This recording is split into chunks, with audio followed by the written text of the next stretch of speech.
bíblicas y no quise leer una en particular.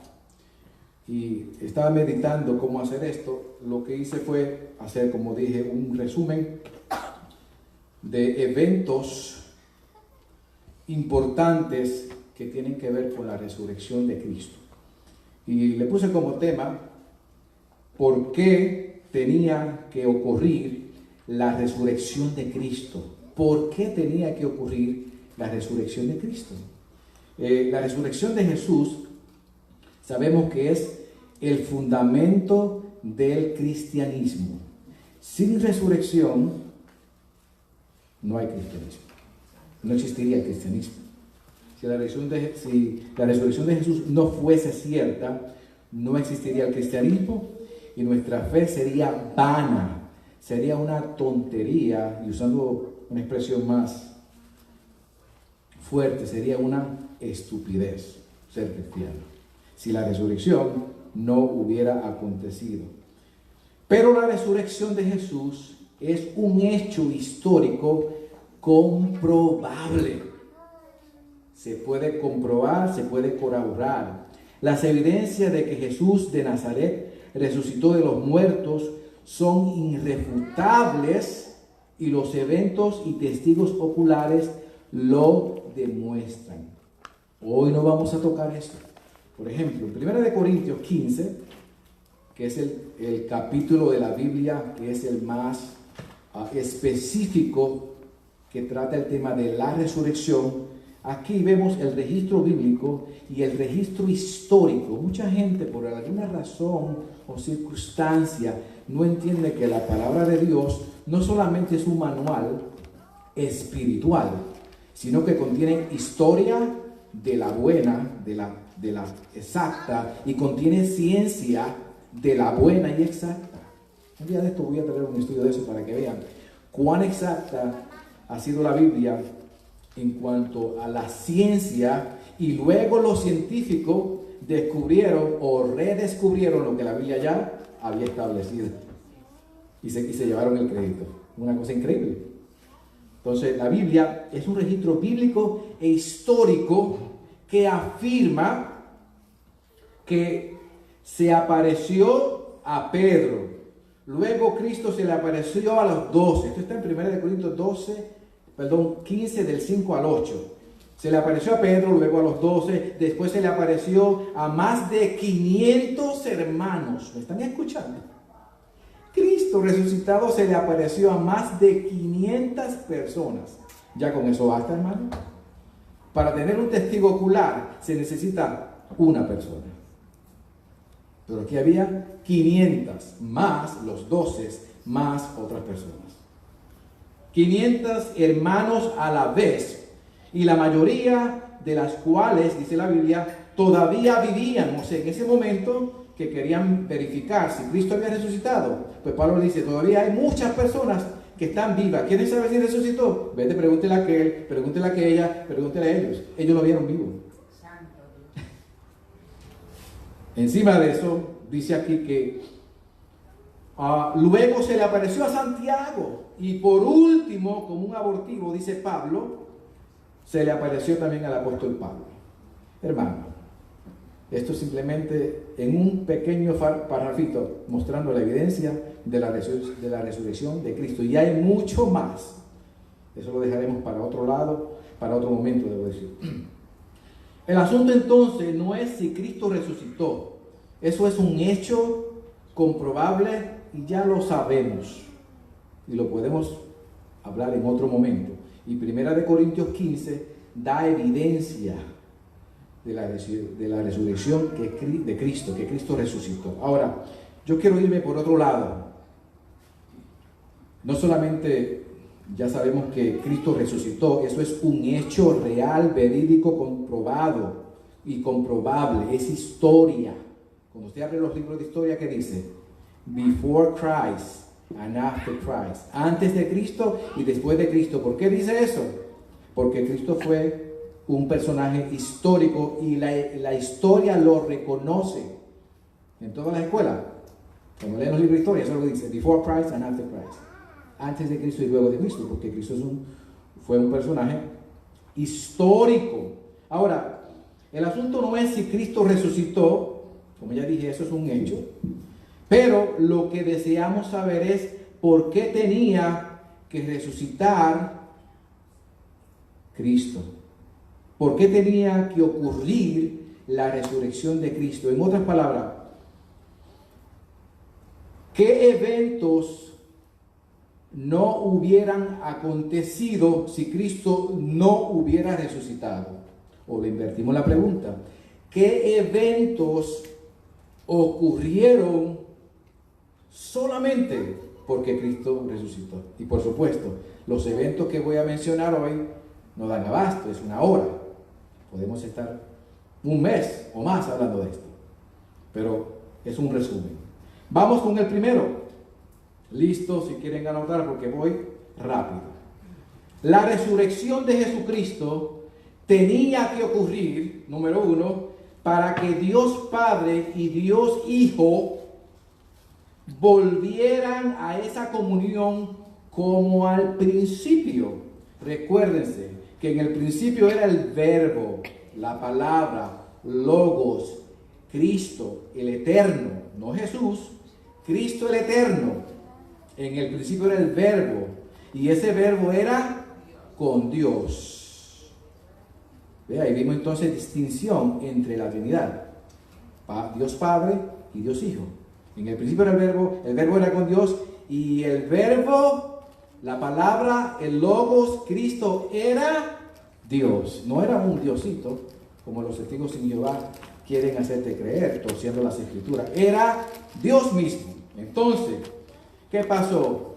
Allá en la aceidad de Dios, Padre, Hijo y Espíritu Santo, no existía mundo, no existía tiempo. ¿Sabían eso?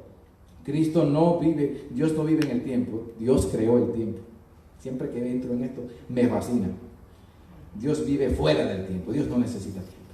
Él lo creó.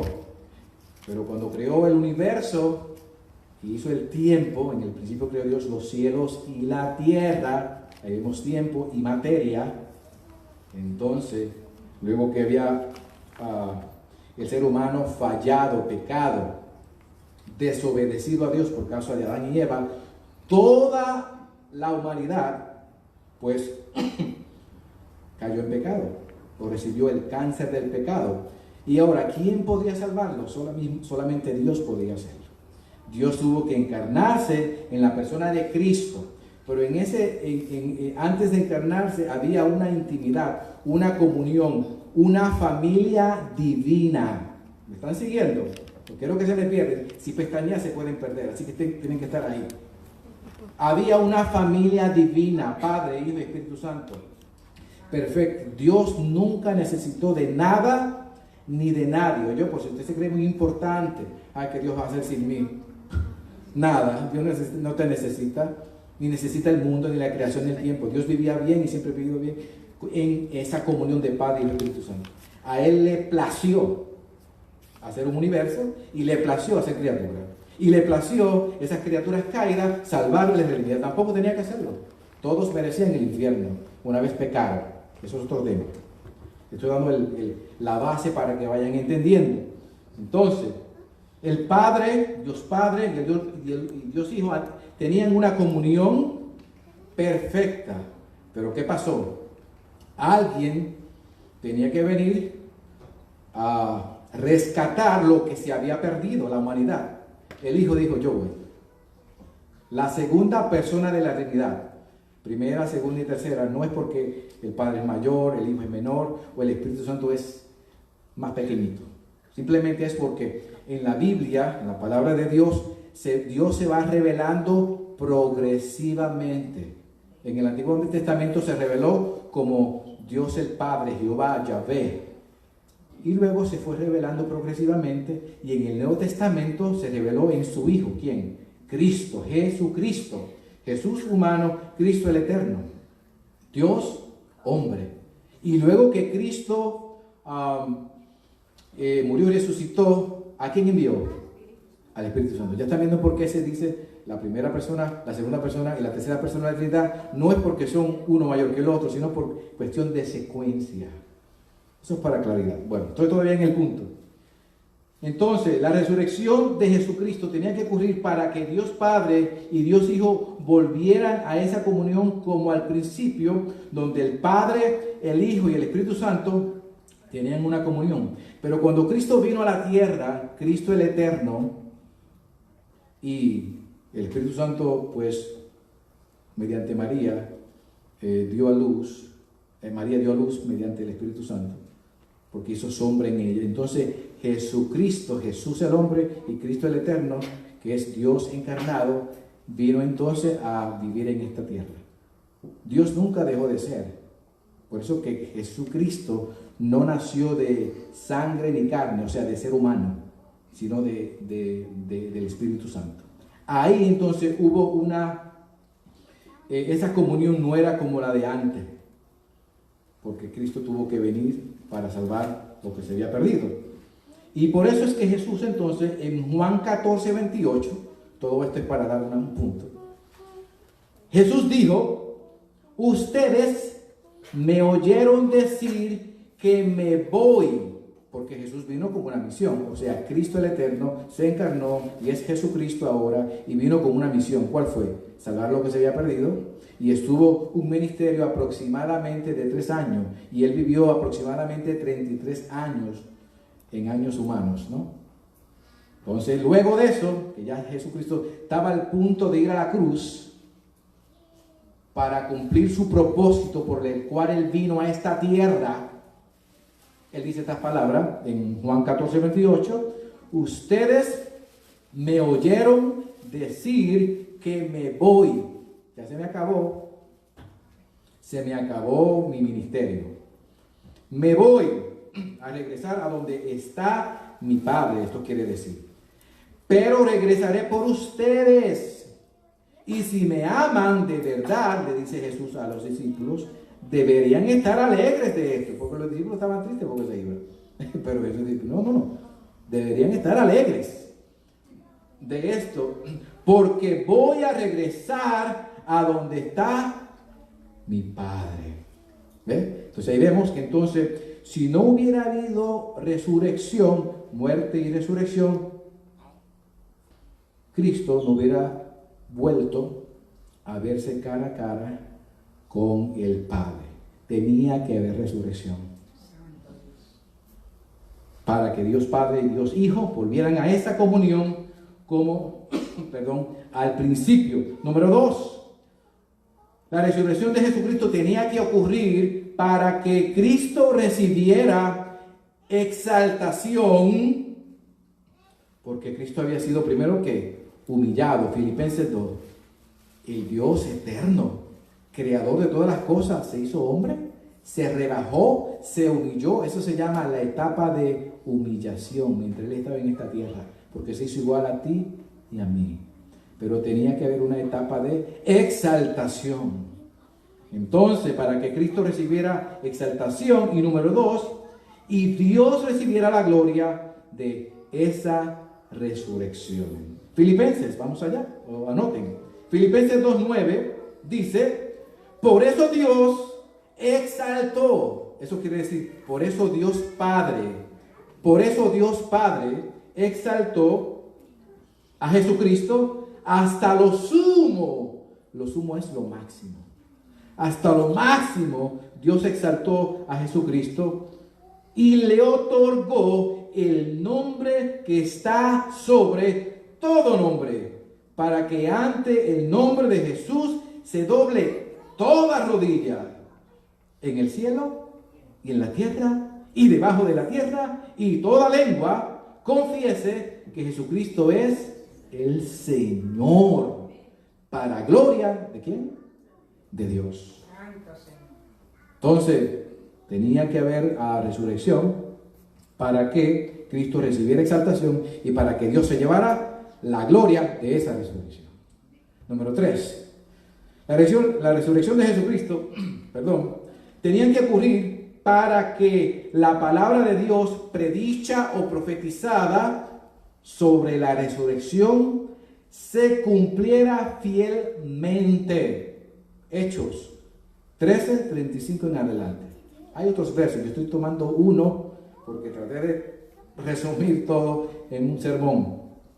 Dice, por eso, dice también en otro salmo, fíjese que menciona aquí en Hechos 13:35 que habla de otro salmo. El salmo era en el Antiguo Testamento. Y este salmo ya había, o estos salmos, habían predicho, habían profetizado con respecto a la resurrección de el Mesías, de Cristo. Entonces, por eso dice también en otro salmo, no permitirás que tu santo es una referencia a Cristo, vea corrupción. Ciertamente David, y ahora hace una comparación entre David y entre el santo, que no iba a haber corrupción. David iba a haber corrupción, ¿por qué? Porque iba a morir y iba a quedar en polvito. Como usted y yo vamos a quedar en polvito, vamos a morir todos. Pero el santo de Dios no iba a haber corrupción. Y dice, ciertamente David murió, fue sepultado con sus antepasados y su cuerpo sufrió la corrupción. Por supuesto, es humano. El texto continúa. Pero aquel a quien Dios resucitó no sufrió la corrupción de su cuerpo. Entonces, para que la palabra de Dios predicha sobre la resurrección se cumpliera fielmente, Cristo tenía que resucitar. Número 4. La resurrección de Jesús tenía que ocurrir para que el Espíritu Santo, y aquí va a haber mucho, para que el Espíritu Santo fuese enviado en lugar de Cristo. Jesucristo vivió 33 años, cumplió con su ministerio. Él tuvo que morir, resucitar y ascender al cielo. ¿Y después qué? ¿Se iban a quedar solo los apóstoles? ¿O los discípulos que luego fueron apóstoles y la iglesia? No. Por eso que Jesús le dice, bueno, yo le voy a enviar a otro consolador, a uno de la misma clase que yo, al Espíritu Santo. Eso en Hechos 2:32 dice, a Jesús Dios lo resucitó y de ello todos nosotros somos testigos, dice Pedro. Exaltado por el poder a la derecha de Dios y habiendo recibido del Padre, ¿qué recibieron del Padre? El Espíritu Santo prometido. Tenía que cumplirse la resurrección de Cristo, tenía que ocurrir para que entonces el Espíritu Santo fuese enviado. Y de aquí a ahora, hermanos, va a haber una secuencia de cosas que pasan. Una vez Cristo asciende y el Espíritu Santo entonces es enviado, ahora acontecen muchas cosas a causa de la resurrección de Cristo y de la venida del Espíritu Santo. Gracias a que el Espíritu Santo fue enviado por el Cristo resucitado, esto dio paso a, le voy a mencionar 4 cosas que dio paso. Hay más, pero resumí 4 cosas de las que surgen a consecuencia de la resurrección de Cristo y al Cristo enviar al Espíritu Santo. Primero, la primera cosa que dio paso fue a que el Espíritu Santo dé testimonio acerca de Jesús. El Espíritu Santo es quien testifica de Jesús. Y aquí los hermanos saben que cuando yo toco esta línea de pensamiento, me gusta repetir. Aquí hay personas nuevas que no entienden esto. Pero esto es un aside, un pedacito al lado. A veces en nuestras iglesias se ha hecho un daño en enfatizar solamente o primariamente, fíjese qué específico estoy diciendo, solamente o primariamente a la persona del Espíritu Santo. Y de esa pata cojean mayormente los pentecostales. En la tradición pentecostal eso ha pasado mucho. Le han dado mucho auge a la persona del Espíritu Santo. Y hay que adorar al Espíritu Santo, no me malinterprete. Pero el Espíritu Santo fue enviado por Cristo, y la Biblia dice claramente, para que testifique no de Él. ¿De quién? De Cristo. Porque Él fue quien se encarnó y Él fue quien murió por quién, por tus pecados y por el mío. Y el Espíritu lo que hace es que te lleva para que mires la obra de Cristo. Entonces, he visto muchas iglesias, siempre critico esto, no de manera mala, porque muchas personas quizás no entienden cómo enfatizan tanto a que te ponen palomas como la representativa. Pero es que el que murió fue Cristo. Y el centro del Evangelio es Cristo, no el Espíritu Santo. No le estoy quitando lo que el Espíritu Santo merece, que es Dios. Es un Dios, tres personas, eso es otra historia. Pero quiero que entiendan que es el Espíritu Santo el que da testimonio de Cristo. Y esto es un resultado de la resurrección. Vamos a Juan. Juan 15:26 lo dice más claro que el agua. Juan 15:26 dice: cuando venga el Consolador, dijo Jesús, cuando venga el Consolador, ¿quién es el Consolador? El Paracletos. Cuando venga el Espíritu Santo, que yo les enviaré. ¿Quién lo envió? Por favor, no estoy sobrio. Cristo, ¿no? Que yo enviaré de parte del Padre, y el Padre también. ¿Están viendo? En el Antiguo Testamento el personaje principal de la Trinidad era el Padre. En el Nuevo Testamento es Cristo, y continúa en la época de la Iglesia el Espíritu Santo. Entonces, repito, yo les enviaré de parte del Padre el Espíritu de verdad que procede. ¿De dónde procede? Del Padre. Del Padre y de Cristo le envía. Ok, ahora estoy entendiendo. Él, el Espíritu Santo, Él testificará acerca de Él. ¿Eso dice el texto? ¿Dice así el texto? No, el Espíritu Santo va a testificar y va a dar gloria ¿de quién? De Cristo. Ese es una de las labores del Espíritu Santo, llevarnos a nosotros a Cristo. Del que trae convicción de pecado al no creyente es el Espíritu Santo para llevarlo ¿a dónde? A Cristo. Cristo es el Salvador de la humanidad. Ahora, además de eso, además de dar paso a que el Espíritu Santo dé testimonio acerca de Jesús, número 2, esto da paso también a que el Espíritu Santo convenza de pecado a los incrédulos. ¿Están viendo las consecuencias de la resurrección? ¿Están viendo el poder y la validez de la resurrección de Cristo? Juan 16:8 dice: y cuando el Espíritu Santo venga, dice Jesús, convencerá al mundo de su error, dice otra versión.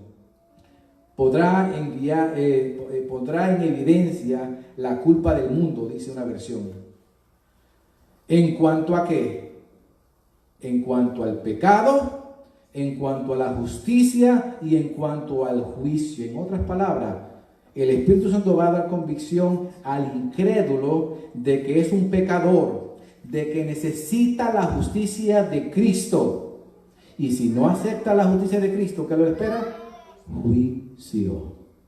De eso se encarga el Espíritu Santo. Así que usted no se esfuerce mucho en tratar de darle con un bate o darle un golpe. Mira, que tú no entiendes, conviértete. Deja eso quieto. Ese trabajo es ¿de quién? De el Espíritu Santo. Él se encarga de traer a convicción a la persona. Además de esto, o como consecuencia, esto da paso no solamente a que dé testimonio al Espíritu Santo, no solamente a que convenza al incrédulo, sino que además a que el Espíritu Santo inspirara a los apóstoles a escribir el Nuevo Testamento. ¿Sabe por qué usted tiene el Nuevo Testamento, hermano?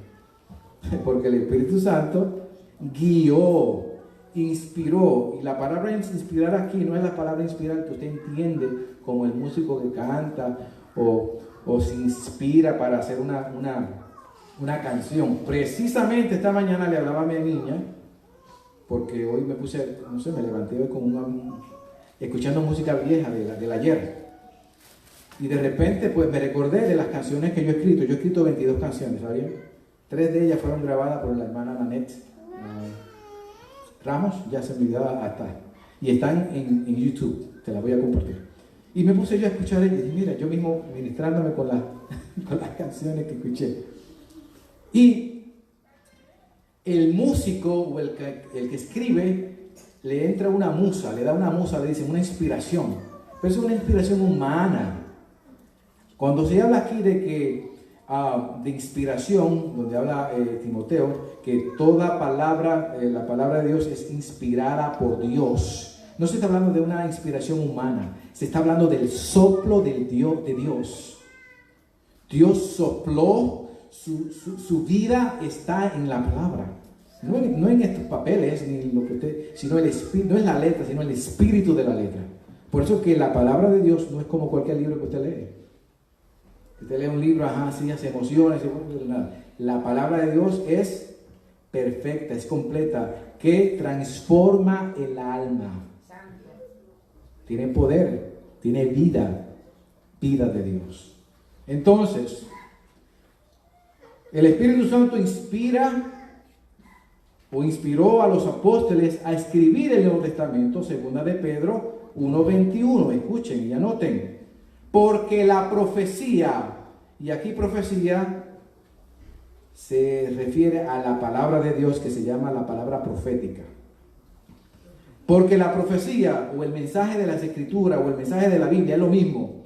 No ha tenido su origen en la voluntad humana, sino que los profetas o los santos hombres de Dios, dice la Reina Valera, hablaron de parte de Dios, impulsados, guiados, movidos por el Espíritu Santo. ¿Están aquí, hermano? Amén. Santo. No se dejan distraer por por cualquier cosa. Enfocado acá. No pestañeen. Impulsados por el Espíritu Santo. Número 4. Gracias a que el Espíritu Santo fue enviado por el Cristo resucitado, esto dio paso a que el Espíritu Santo ilumine a los creyentes para entender la Biblia, para entender su palabra. El Espíritu Santo ilumina, nos hace entender. Primera de Juan 2:20 y el verso 27 dice: todos ustedes, en cambio, han recibido unción del Santo. No las unciones esas que están por ahí, la de la escoba, la del zapato, esas unciones por ahí locas, la de la chaqueta, esos inventos. No, dice aquí que ustedes, en cambio, han recibido unción del Santo, de manera que conocen la verdad, o todas las cosas, dice otra versión.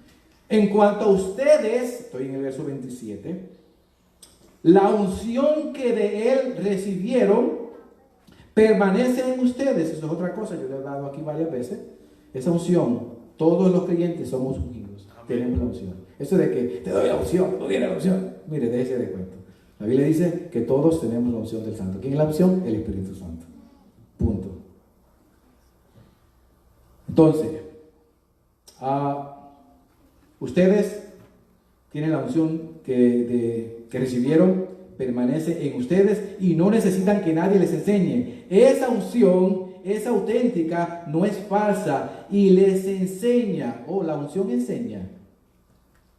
Yo pensé que la unción era un poder. Bueno, pues es que la unción es una persona. La unción es la persona del Espíritu Santo. Por eso puede enseñar. Uno de los ministerios del Espíritu Santo es que enseñar. Eso para que despierten. Enseñar. Y nos ilumina la palabra y nos enseña. Dice entonces, les enseña todas las cosas. Permanezcan en Él, en el Espíritu Santo, y como Él les enseñó. Entonces, resumiendo lo que he dicho hasta ahora, la resurrección de Jesucristo tenía que ocurrir para que, y voy a resumir lo que ya dije, Dios Padre fuese glorificado. Número 2, el Hijo Cristo fuese exaltado. Número 3, el Espíritu Santo fuese enviado. ¿Para qué el Espíritu Santo fuera enviado? ¿Cuáles iban a ser las consecuencias? Bueno, o los resultados. Dar testimonio del Cristo resucitado, convencer a los incrédulos de pecado, inspirar o guiar a los apóstoles a escribir el Nuevo Testamento. Número 4, iluminar a los creyentes para entender la Biblia. Por estas cosas tenía que ocurrir la resurrección de Jesucristo. Y aquí se quedó todo. No, todavía hay unas cositas más. La resurrección de Jesucristo tenía que ocurrir también, primero, o continuando, para que el Espíritu Santo habitase en los creyentes en la iglesia de forma permanente. ¿Escucharon esa? Para que habitaran en el creyente de forma permanente. Gloria a Dios. Permanente. Habitar, morar. ¿Por qué? Porque en el Antiguo Testamento el Espíritu Santo solamente venía a profetas, a reyes, a sacerdotes, de manera esporádica. Un momento y se iba. A la niña le gusta que haga así, ¿verdad? Entonces voy a llamar la atención así. El hecho es que ahora iba a haber un cambio en eso. Y el Espíritu Santo iba a habitar en los creyentes, en la iglesia, de forma permanente. Juan 14:16 dice, Jesús dice, yo le pediré al Padre, Dios Padre, y Él les dará otro consolador. ¿Quién les dará otro consolador? El Padre, Dios. Otro consolador, el Espíritu Santo, para que los acompañe algunas veces, de vez en cuando Él quiera, cuando Él pueda, dice así, para que los acompañe siempre, siempre. Segunda de Timoteos 1:14, Pablo hablando a la iglesia le dice, guarda mediante el Espíritu Santo que habita, que mora, que está en nosotros, el tesoro que te ha sido encomendado. Entonces el Espíritu Santo mora, vive en la iglesia, en cada creyente, de forma permanente. ¿Están cogiendo el hilo, hermano? El asuntito ese de que me pierdo, no me pierdo, ¿no? Donde quiera que usted se tigre, va a haber eso, esa consistencia siempre eterna.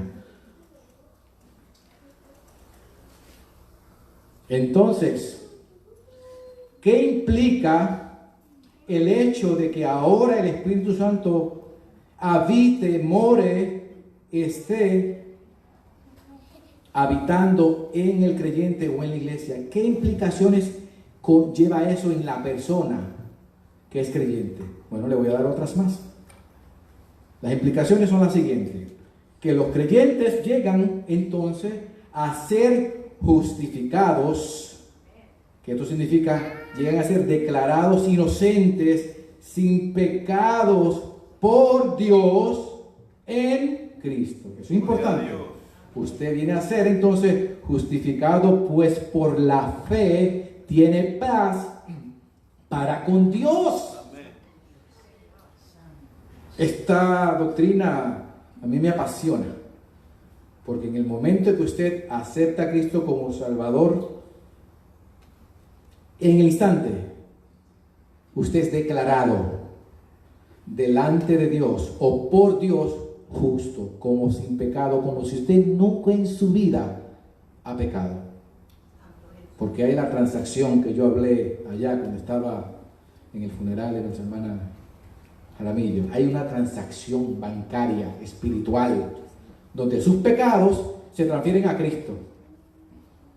Y la justicia de Cristo y su perfección se transfieren a usted. Usted sigue siendo pecador, pero delante de Dios, como Cristo pagó por ti, tú eres justificado.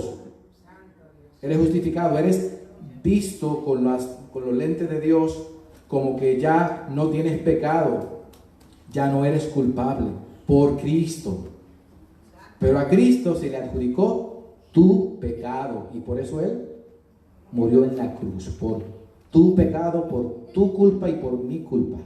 Quiero que cojan esto muy personal, ¿oyó? Porque esto no es cosa de que la iglesia en general, por tu pecado, por tus pecados, Cristo murió por ti, de manera individual.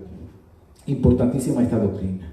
Entonces, los creyentes llegan a ser justificados, declarados inocentes, sin pecado, por Dios, en Cristo. Por Dios, el que hace la declaración es Dios, y la hace por Cristo, porque la persona está en Cristo. Romanos 4, 24, 25 dice: Dios tomará en cuenta nuestra fe como justicia, pues creemos que en aquel que levantó de entre los muertos a Jesús nuestro Señor, dice Pablo. Él fue entregado a la muerte por nuestros pecados y resucitó para nuestra justificación.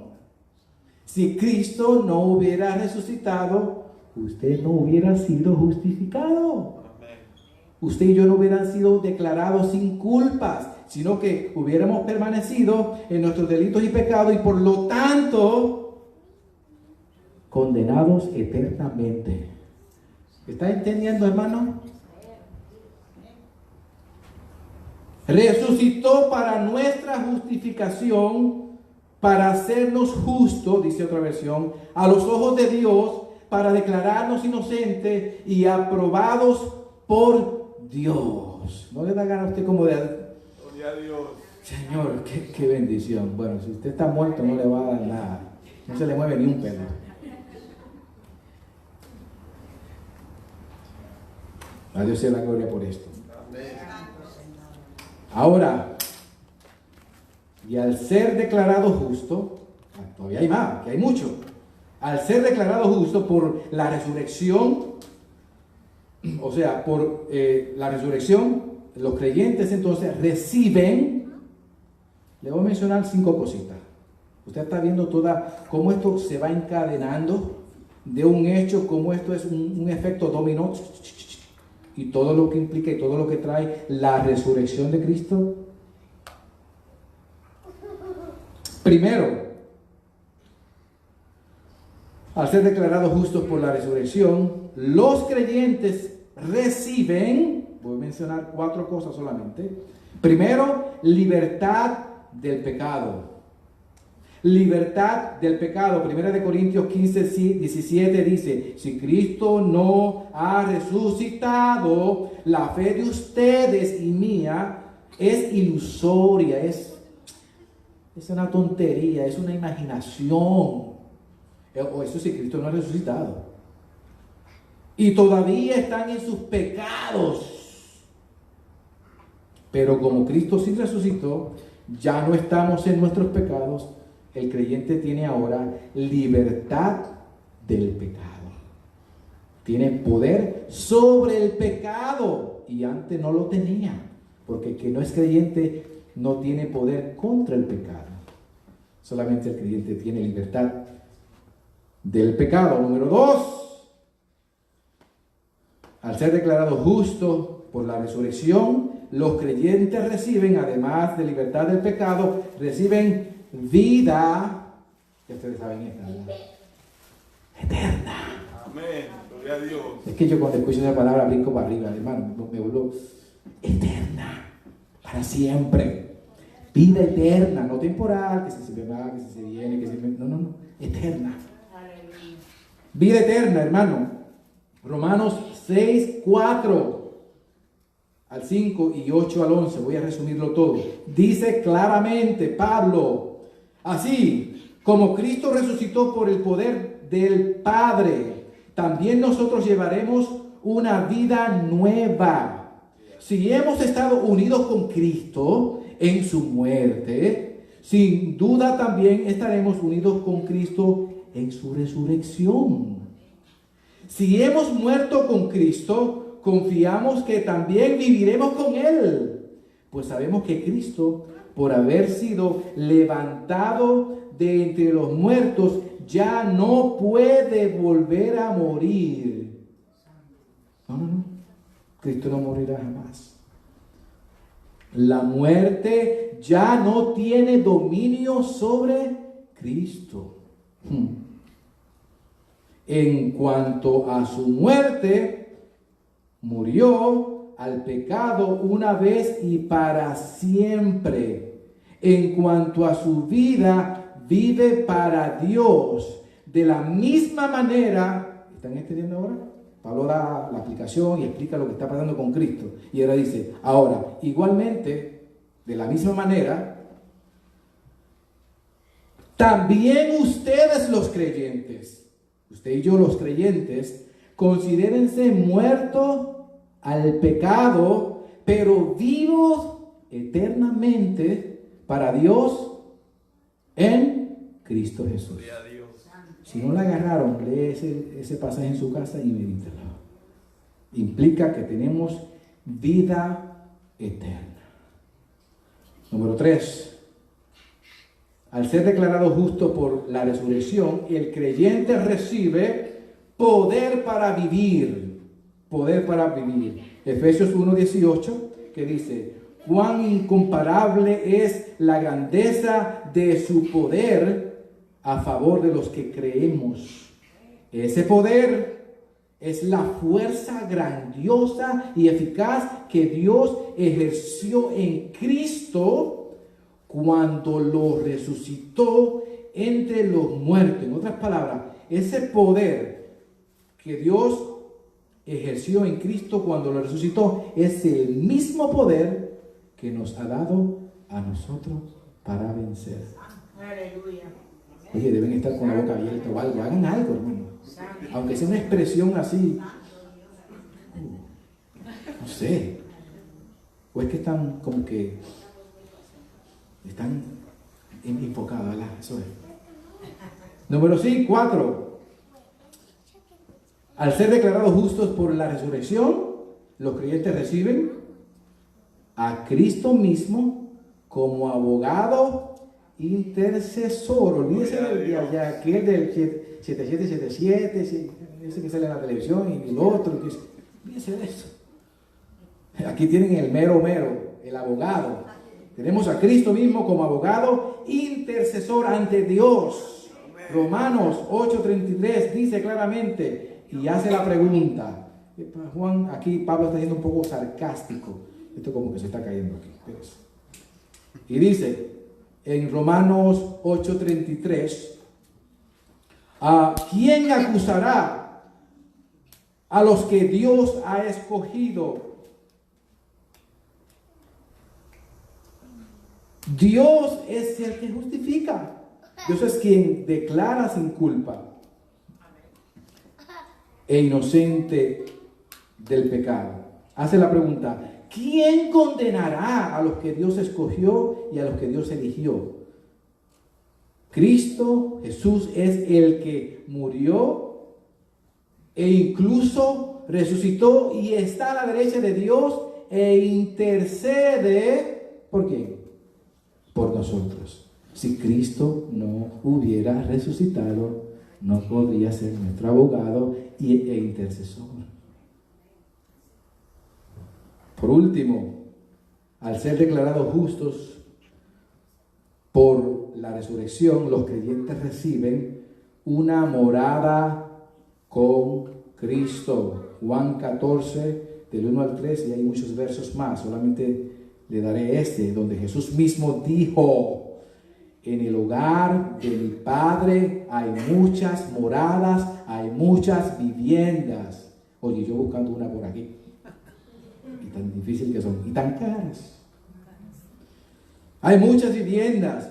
Voy a prepararles un lugar. Escuche eso, hermano. Fíjese de eso. Ya usted se va a retirar allá y va a tener un hogar. Gloria a Dios. De calidad, tremenda paz. No con esa gente que hace tanto alboroto. Aleluya. Ayer tenía, pero deja callarme. Pero ayer había una cosita arriba y ya yo estaba loco por subir arriba y tocar. Pero eso es lo que va a pasar aquí. Pero allá Se acabó ese bochinche, ese asunto. Gloria a Dios. Claramente dice acá, entonces voy a prepararles un lugar y si me voy y se lo preparo, vendré para llevármelos conmigo. Ay, Dios mío, ven ya. Así ustedes estarán donde yo esté. Ay, Dios mío. Y esto sucederá a causa de la resurrección. Nos queda una más. Qué dulce hasta el momento, ¿verdad? ¿Ah? La que me queda no es dulce, va a ser muy amarga. Así que aguántense. Y ustedes que no se han arrepentido, aquí le cayó. Finalmente, la resurrección de Jesucristo tenía que ocurrir también para que los incrédulos fueran juzgados por no creer y rechazar al Señor y Salvador del mundo, que es Jesucristo. Bueno, segunda de Tesalonicenses 1:6, claramente dice, Dios, que es justo, porque Dios es justo, al que cree en Él, recibirá vida eterna con Él, con su mansión y su vivienda y todo. Olvídese, carro no ha incluido allá, no es necesario. Pero el hecho de estar con Dios eternamente, en una eterna paz, en una eterna comunión, más que suficiente. Pero el que no, el que ha rechazado a Cristo, dice aquí que Dios es juez justo. Aquí los jueces no son justos, pero Dios es juez justo.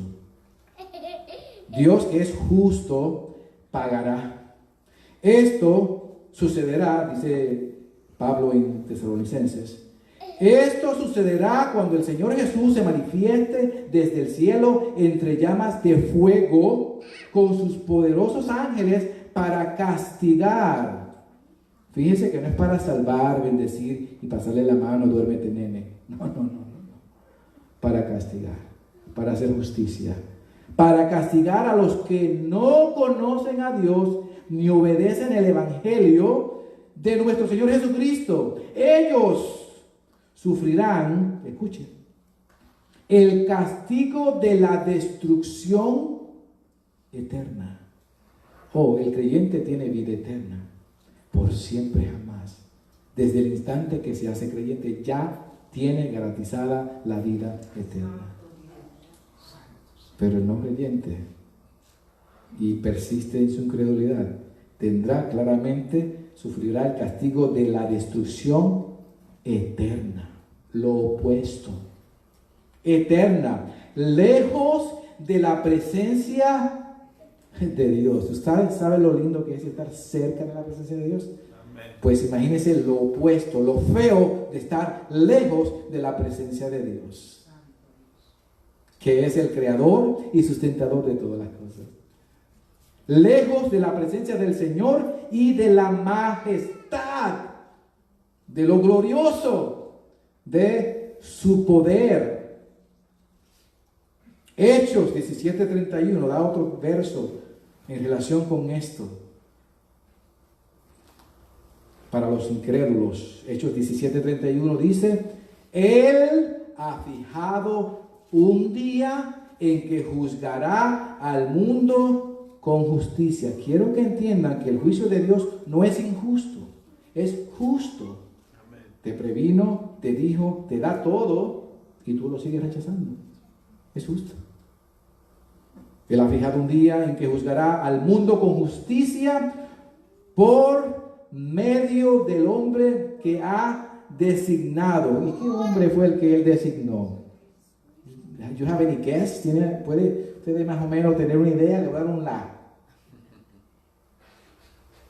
Ese es el hombre que él designó. El hombre que ha designado. Entonces el que va a juzgar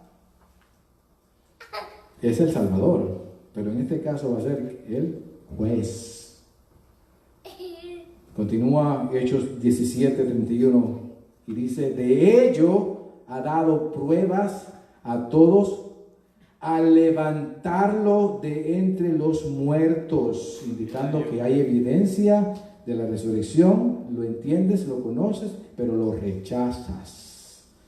Dios resucitó de los muertos a Jesús para juzgar al mundo incrédulo con justicia perfecta por haber rechazado al único Señor, amo y dueño y salvador del mundo. Esta es la parte que duele, pero hay que decirla. Porque Cristo resucitó para salvar, pero también tiene que juzgar. Santo Dios. Resumo todo lo dicho, hermanos. Y en conclusión, la resurrección de Jesucristo tenía que ocurrir para que, y voy rápido, primero, Dios Padre fuese glorificado. Segundo, el Hijo Cristo fuese exaltado. Tercero, el Espíritu Santo fuese enviado. Y como consecuencia de enviar el Espíritu Santo, estas otras cosas. El Espíritu Santo testificara de Cristo, convenciera a los incrédulos de pecado, guiara a los apóstoles a escribir el Nuevo Testamento, iluminara a los creyentes para poder entender la palabra de Dios, y el Espíritu Santo habitaría en todos los creyentes de forma que permanente. Amén. Permanente. Además, para que sean justificados los creyentes en Cristo y por lo tanto sean libres de pecado, posean vida eterna, posean poder para vivir, posean a Cristo como abogado e intercesor ante Dios y tengan morada con Cristo. Y finalmente, Cristo resucitó para que sean juzgados con justicia perfecta los incrédulos que no creyeron en Él y que rechazaron a Cristo de entre los muertos. Gloria a Dios. Santo Señor. A Jesucristo, que es el único Señor y Salvador de toda la humanidad. Vamos a estar de pies.